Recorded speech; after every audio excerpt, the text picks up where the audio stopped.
If you see me looking away, I'm just looking at the screen. Don't worry.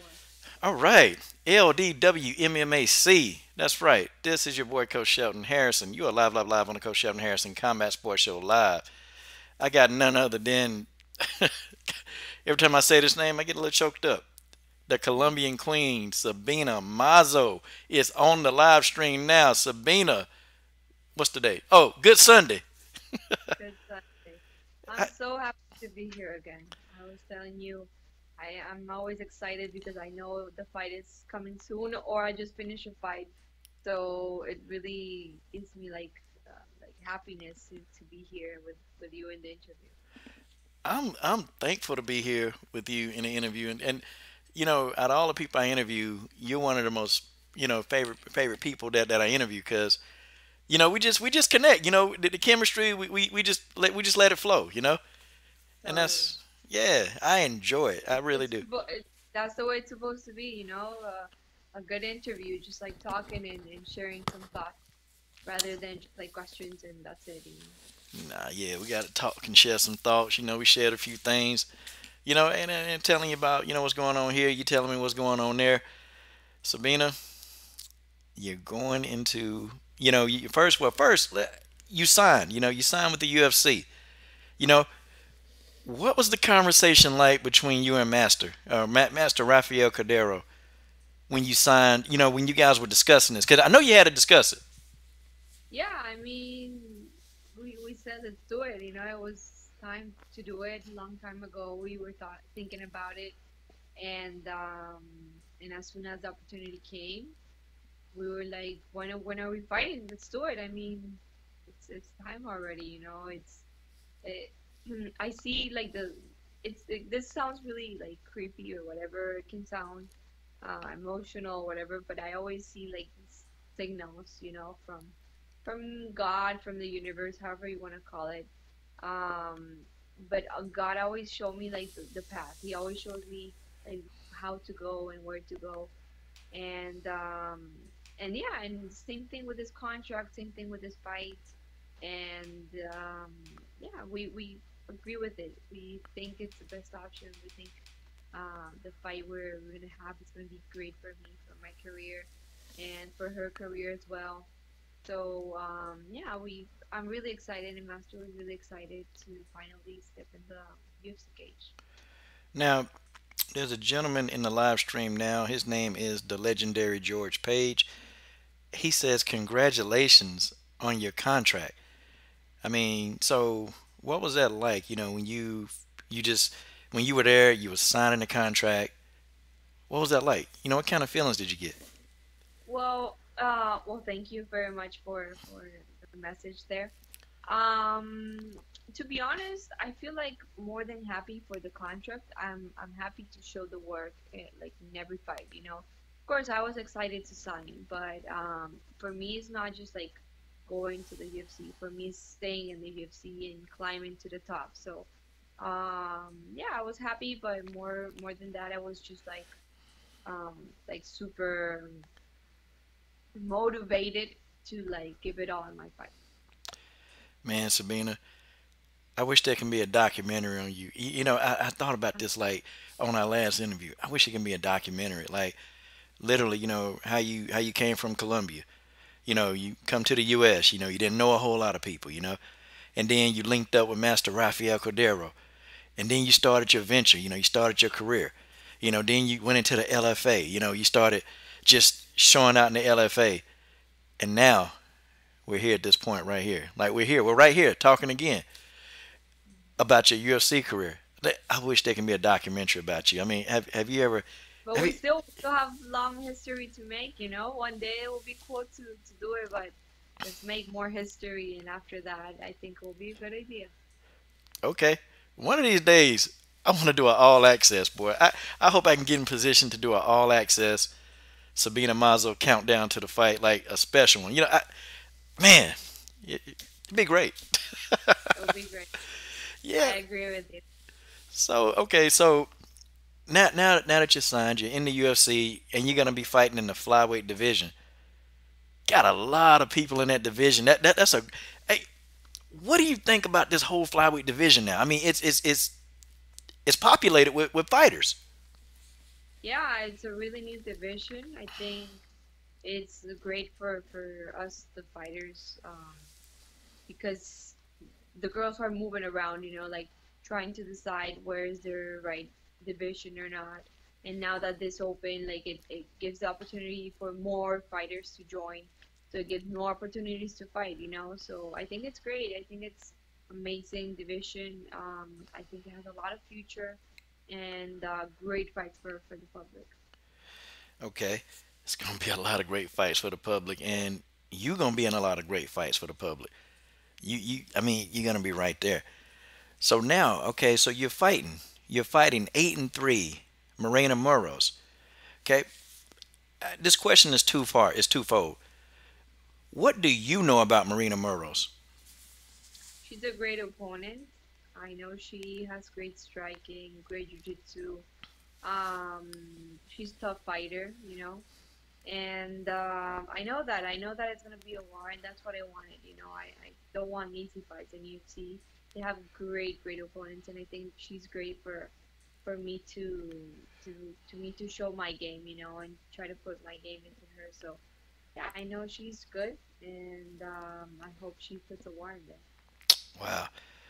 Yeah, I mean, she definitely a strong opponent. Very durable, can strike, and it's not easily to finish. So yeah, your team, they definitely picked you out an opponent who's definitely going to bring a fight to you. Um, so with that, now do you do lots and lots of film study, or do you just leave that up to Master Cordero to come up with the game plan? I do a little, but mainly with master. We focus a lot on my opponent, not a lot on my opponent, but we see our opponent in the style, and it's important to know who you're fighting.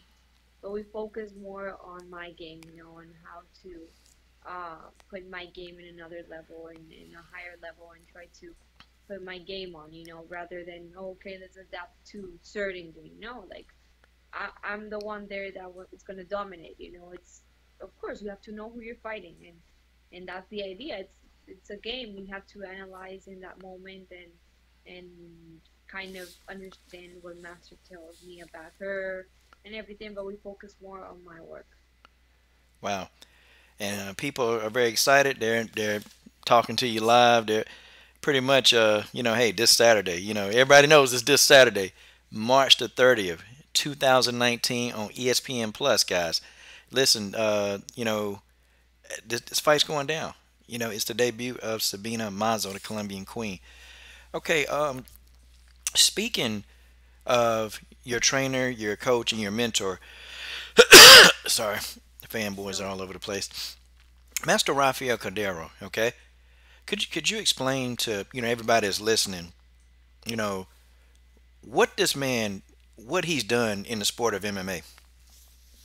no, he's a legend. I really wish everyone could know and understand who he is, because he's a legend. He's been in the sport more than 25 years. He started literally with Valetur when they fought in Japan, and it literally started. So I feel really blessed that I can have him as my master, as my mentor, because he knows a lot. And I think he, more than just a fighter, he's a martial artist. So he teaches me a lot of those things, and I think that's really important. It's something we should stay, in this sport. I know it's becoming more like a sport competition and everything, but we should never forget like the martial art part of it. And I think he is a great example of martial arts, and he's just really, really good example of it. And as fighter and as a coach, because he also fought for many, many years, and then decided to be coaching and everything, and now he's a master. So, yeah, man, every time you speak about Master Cordero, I just form a whole another level of respect for the guy because he is really what a true martial artist needs to embody. He's what it is. How many people is he currently training now that's actually in the UFC?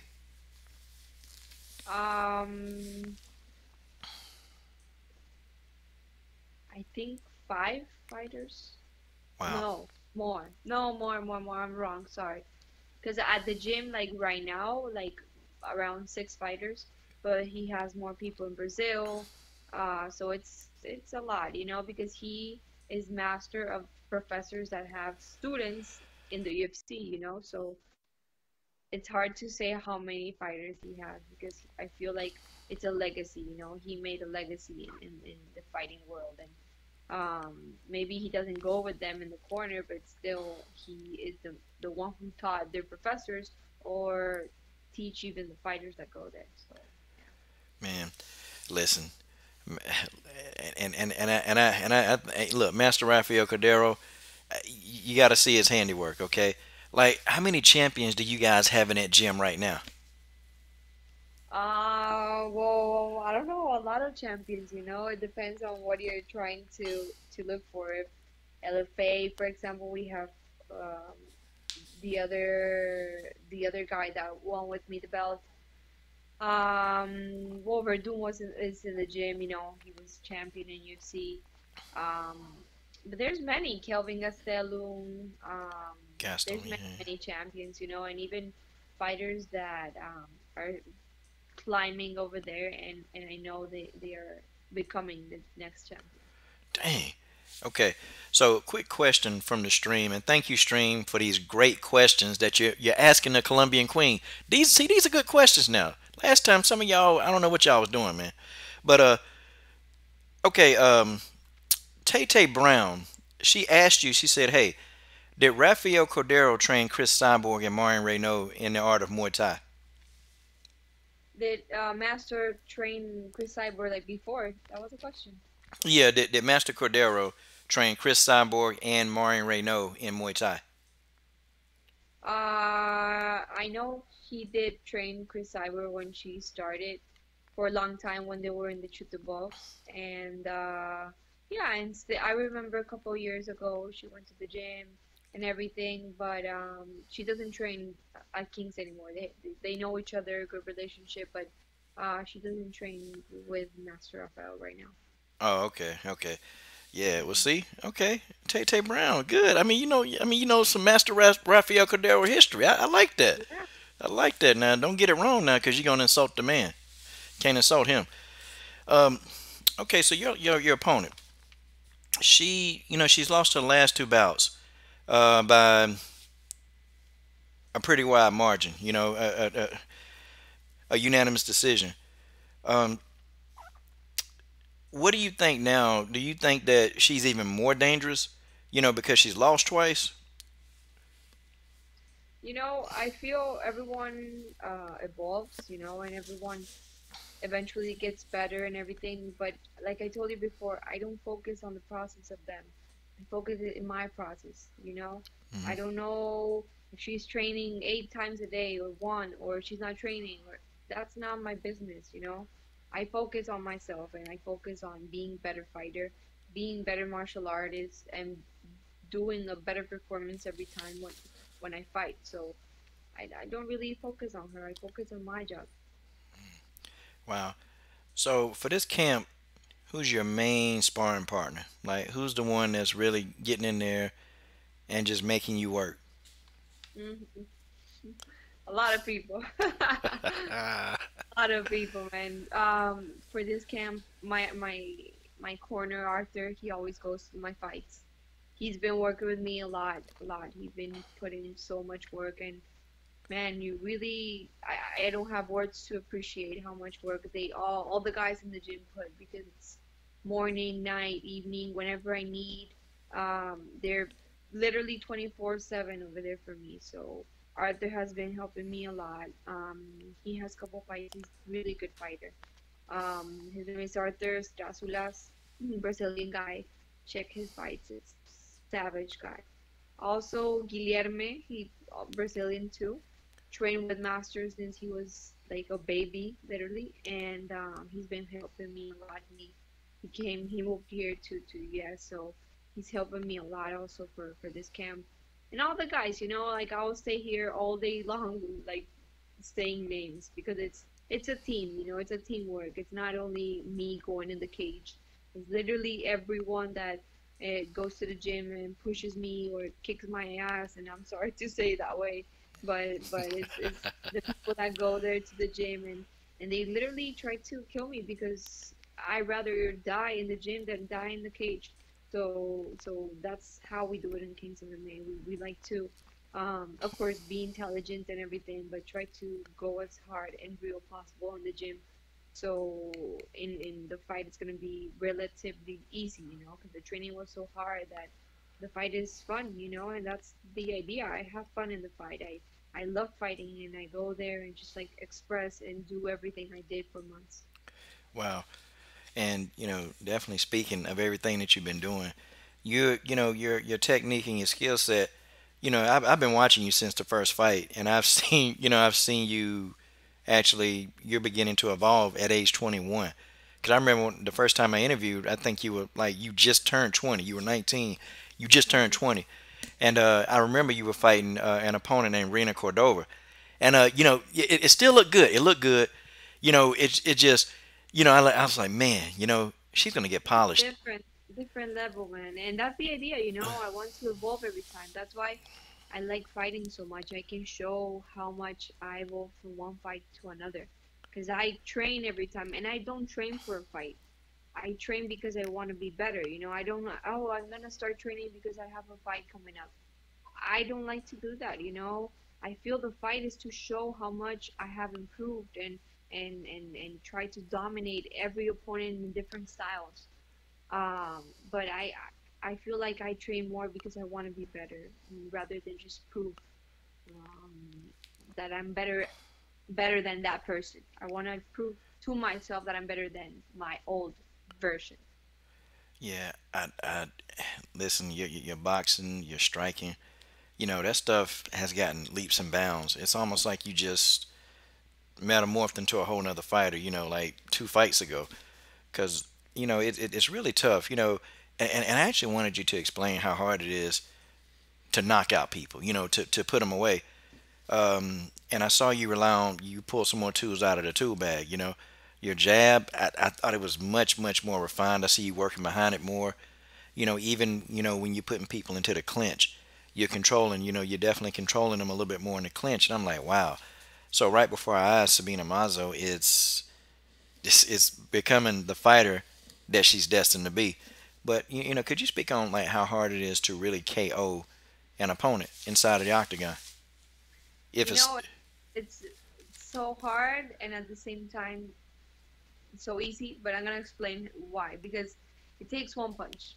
If you look at it in the easy way, it takes one punch. One punch can end the fight. But it's hard because the setup is hard. You know, it's the momentum is reading the opponent. It's reading the movements and reactions and stuff like that. So it's really complicated. But at the same time, you have to look for the spot. You know, for the open space. So I don't like to go crazy for it.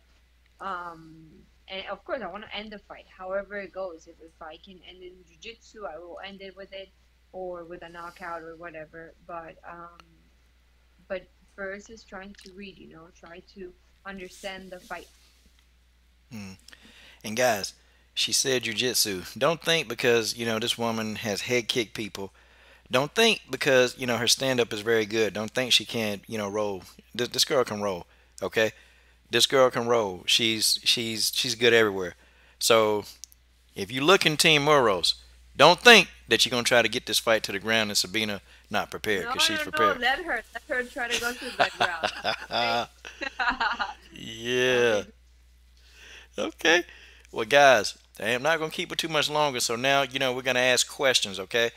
A few minutes for questions for the Colombian Queen. She's right here, guys. I'm telling y'all, she's right here on the screen live. Okay, now a gentleman by the name of Jason Rose. Okay, he asked you, do you actually have other female fighters to train with? I think she answered that.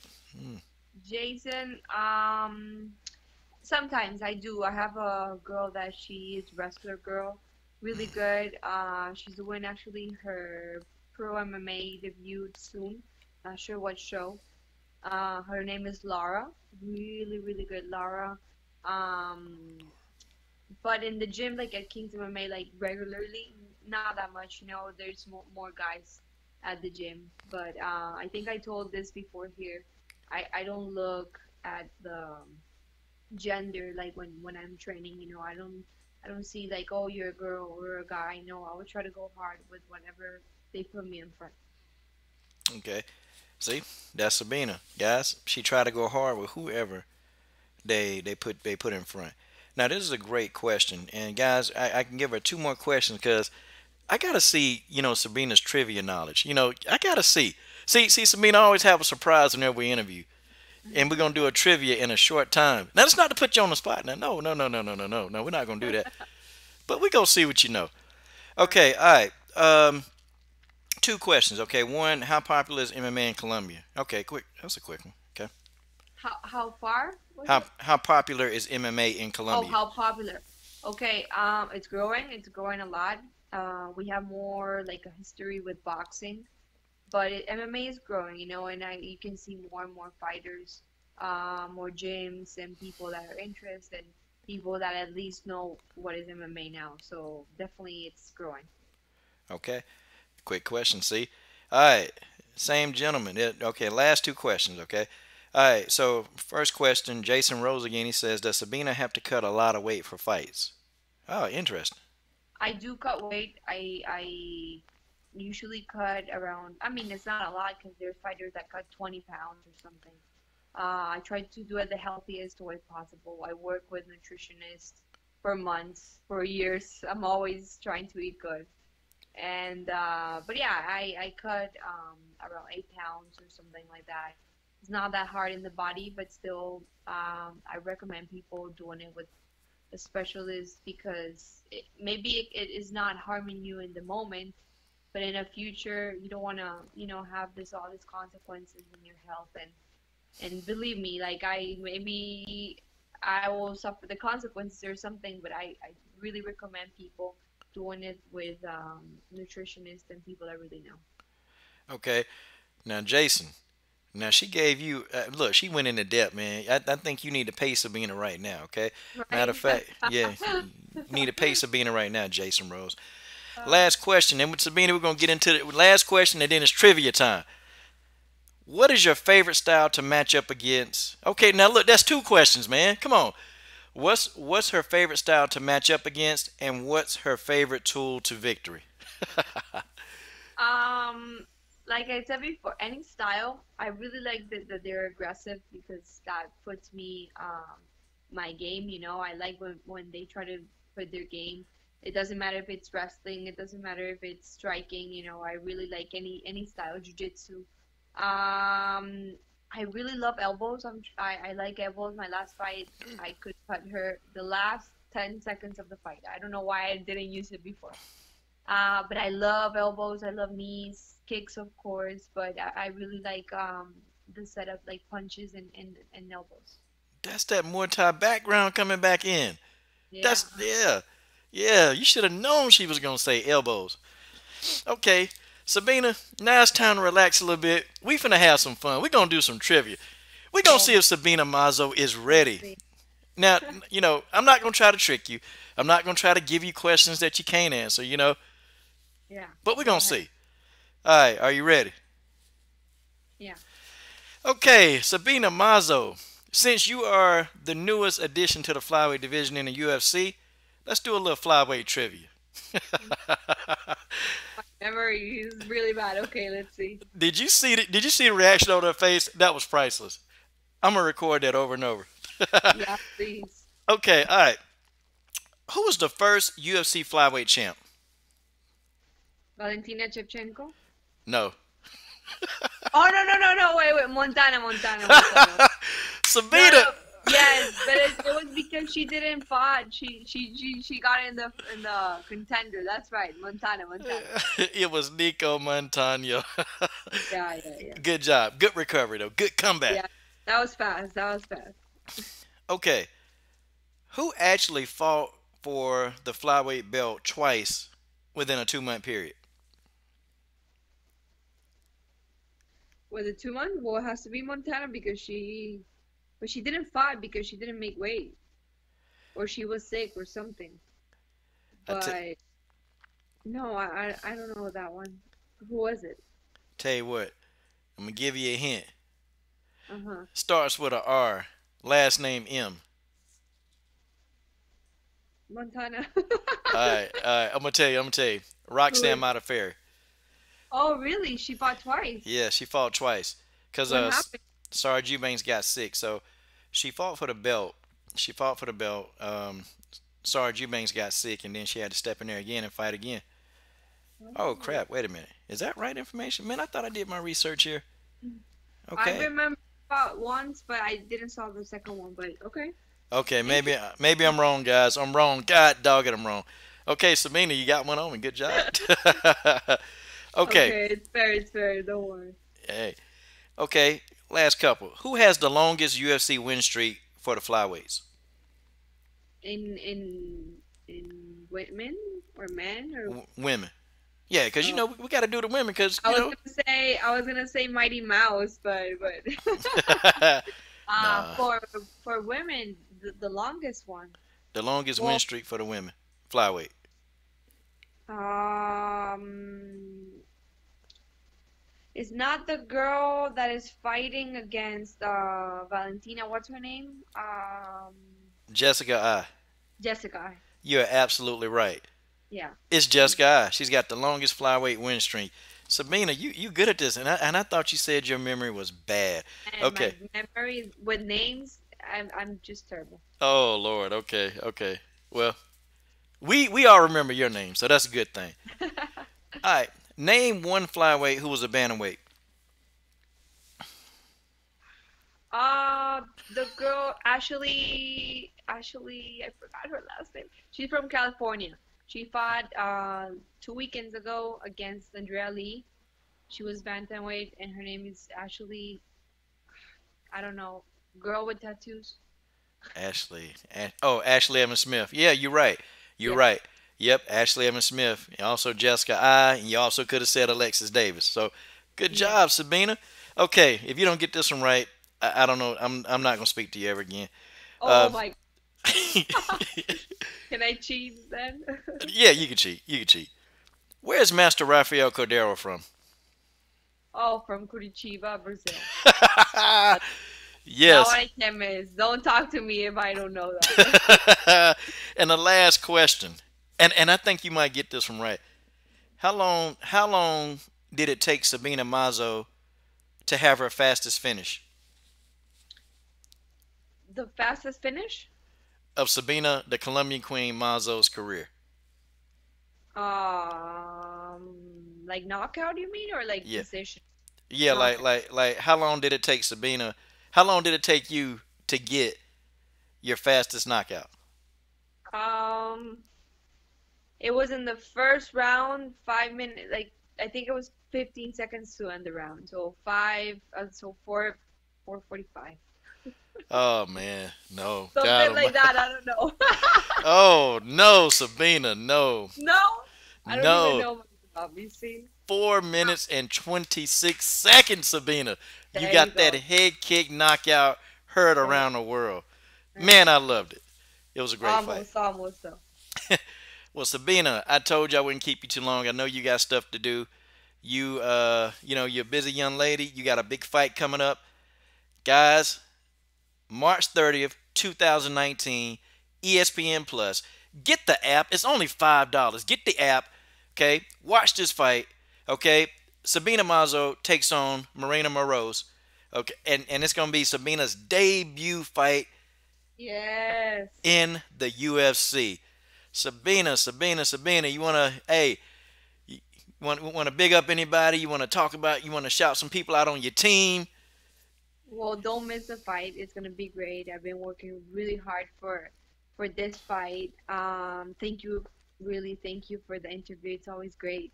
I really wish I can come here after the victory. And thank you everyone for tuning in. You can get my social media, Sabina Maso, and Facebook, Twitter, and Instagram. And yeah, don't miss the fight. And her social media, everything's up on the screen, guys. Everything's up on the screen, so you have no excuse. Go to it. Go to it. And Sabina, we always do it. Hey, after the fight, man, we'll talk again. We Perfect. always talk again. Sabina Mazo, the Colombian Queen, guys, March the 30th, 2019. Be there, or you know, you just cheap. Adios.